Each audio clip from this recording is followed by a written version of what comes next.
Hello students, how are you? I hope you are doing good बच्चों. So today we are going to start new chapter which name is finite and non-finite verbs से related ये chapter है बच्चों. So let's get started.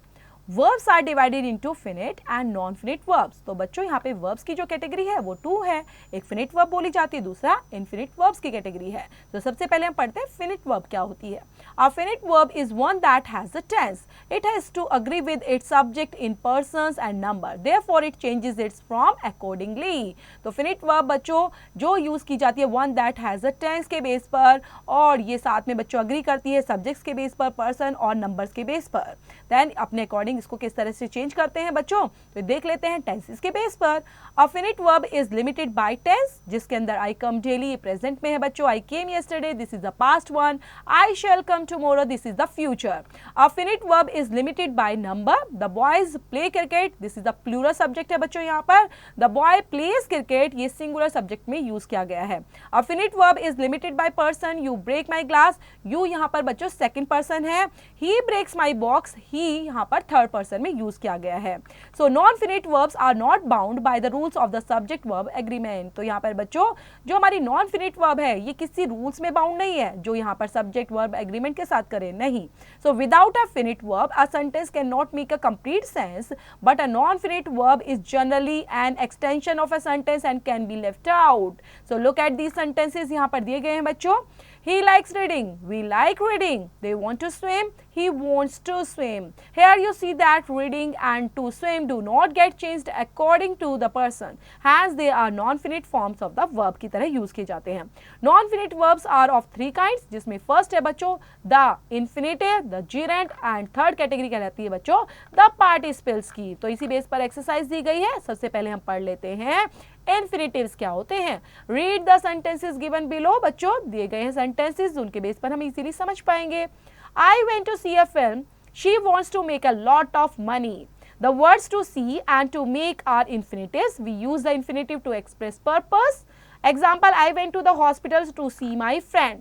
In a sentence, an affirmative may be used as a subject to a verb. Example, to visit Mr. Murthy now would be a bad idea. As the object to a verb यहाँ पर use किया गया है. Example next है बच्चों, Sumit is planning to go to Ooty. After an adjective और adverb के बाद यूज किया गया है बच्चों इसको. I was upset to hear of her accident. So after a noun के बाद हमने इसको यूज किया है. I went to the market to buy some eggs as a complement to a noun की तरह यूज किया गया है. I need a house to live in. At times we may use a bare infinitive और an infinitive without to हम use कर सकते हैं. You had better write down my address. तो आपने देखा बच्चों इसमें बिना टू के भी हमने यूज कर दिया, तो इसको बोलते हैं बेयर इन्फिनेटिव. तो ये बच्चों यहाँ पर हमने देखा इनके बेस पर एक्सरसाइज भी दी गई है तो वो भी करेंगे. और साथ में बच्चों नेक्स्ट टॉपिक दिया है इस चैप्टर के अंदर जो है जिरेंट्स को लेकर. Read the sentences given below. Smoking is injurious to health. I don't like writing letters. My favorite hobby is reading. The words smoking, writing and reading are gerunds. Gerunds are used in place of nouns और pronouns की तरह use किए जाते हैं बच्चों. इनको भी हम noun और pronoun की जगह यूज करते हैं. So gerunds can be the subject of a sentence, जिसमें example है reading is a good pastime. The object of a sentence की तरह यूज करना है I don't like traveling. The complement of a sentence के base पर use करना है बच्चों इसको, तो a lot of money went into the making of the movie Titanic. Next बच्चों used with adjectives.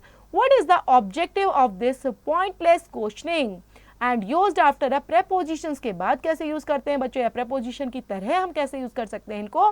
So example है यहाँ पर I will call you after arriving at the office. तो इसी बेस पर बच्चों एक्सरसाइज भी दी गई है, वो भी कंप्लीट करते रहेंगे साथ साथ.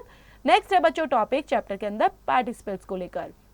सो there are of 3 kinds, present participle, perfect participle and past participles है यहाँ पर. So we will start from the present participles जिसमें वर्ब प्लस आईएनजी का यूज करते हैं.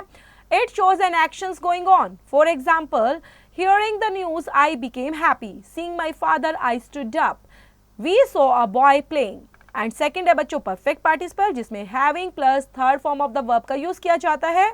It shows an action completed at some past time में use हुआ है. For example, having worked hard Ram succeeded. Having written a letter Mohan posted it.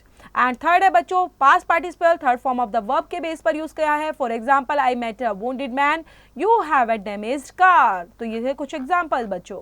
सो यहाँ पर दी गई एक्सरसाइज वो भी करेंगे बच्चों। नेक्स्ट टॉपिक है चैप्टर के अंदर जो है सब्जेक्ट वर्ब एग्रीमेंट को लेकर बच्चों। ये क्या होता है? So nobody likes conflict and that includes sentences. We know that every sentence requires a subject and a predicate, but we also have to make sure that these two agree with one another. In the grammar world, this is called a subject verb agreement. तो इसको ही बच्चों subject verb agreement बोला जाता है grammar part के अंदर। तो बच्चों ये प्यारा सा चैप्टर इन पर फिनिश होता है जिसमें हमने काफ़ी टॉपिक्स कवर किए हैं। तो आप भी बच्चों उन टॉपिक्स को दोबारा से कवर करेंगे, समझेंगे और रीड आउट और समझते हुए जो एक्सरसाइज है चैप्टर से रिलेटेड वो भी खुद से कंप्लीट करेंगे।